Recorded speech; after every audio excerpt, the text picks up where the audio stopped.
Hey team, JT here. I'm a former aspiring athlete who always wanted to be an All Black but didn't quite make it through injury. Anyway, long story short, we ended up at New Zealand Rugby creating these awesome workshops to change coaches' lives. After that, we knew that we had a bigger calling to help former athletes who were suffering real severe lows after their career in similar situations that I had to really make a difference and remove stress for them. So at the same time, we're now here to help WellMe, helping every other Kiwi out there remove stress.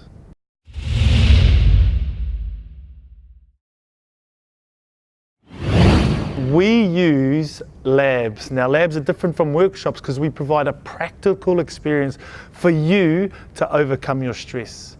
In that time, we're able to diagnose the root cause of our challenges and stress and then reprogram it so we can get better results.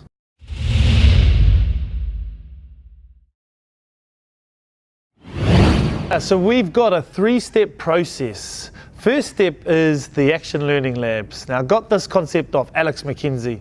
Now, Alex was in charge of making sure we basically won gold medals and World Cups. His role was to coach coaches of our national teams, the All Blacks, Steve Hansen, the cricket team, Black Caps, Mike Hesson, and every other coach that was responsible for winning gold medals or World Cups. And Alex's key principle in creating environments for them to grow, stretch and develop was action learning. So action learning is basically doing. It's kind of like going to the gym and lifting the weights, but this is for your mind. See, we live by the philosophy of what you hear, you forget, which is what traditional workshops and programs do. What you see, you remember, but what you do, you understand, and that's us. Well, action learning might look like doing a team karaoke. Now, I know you're thinking, why would we be doing team karaoke? Well, we need to take you out of your comfort zone so we can identify your emotional interference, which is a set of embedded behaviors and beliefs. And once we identify those, we can take you to the next process, which is self-awareness.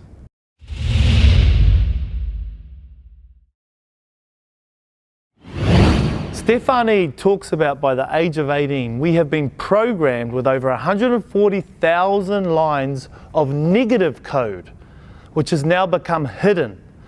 And self-awareness can be defined by Carl Jung as making the unconscious conscious. So a practical activity we use in our labs to create self-awareness is journaling. Now, in these action lab activities, we get our participants to jot down what they're thinking, or self-talk, what they're feeling, and then how that affects their behavior. So I discovered the power of journaling when I was struggling with my weight. I decided to go on a 48-hour fast, and what I discovered was a whole set of hidden beliefs, behaviors, and conditioning that caused me to overeat. What I discovered was that I used to eat everything off my plate, even though I was full.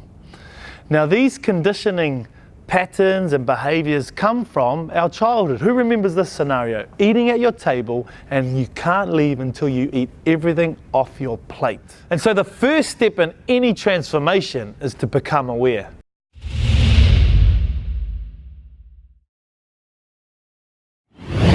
What is conditioning?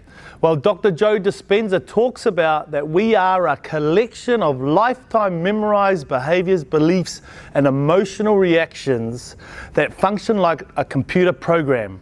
So how do we hack the computer program which is now subconscious?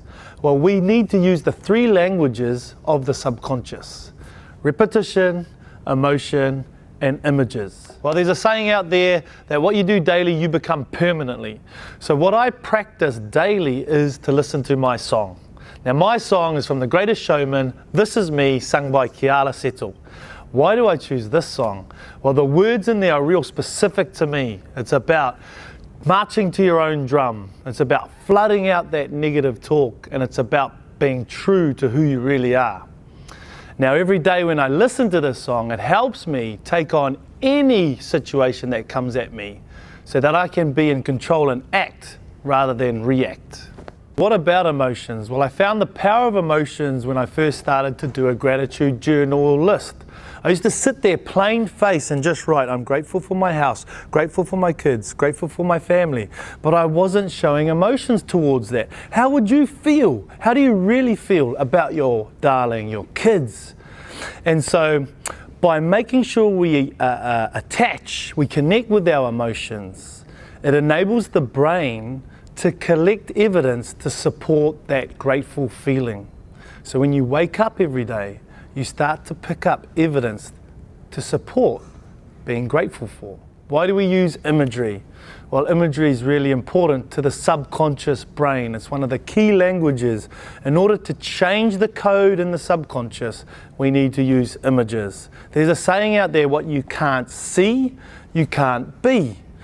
And so daily we focus on the images that we want to be, the images of things or experiences or places or events or goals that you want to achieve. And again, combined with emotion and repetitiveness, this reprograms your subconscious and now becomes conscious.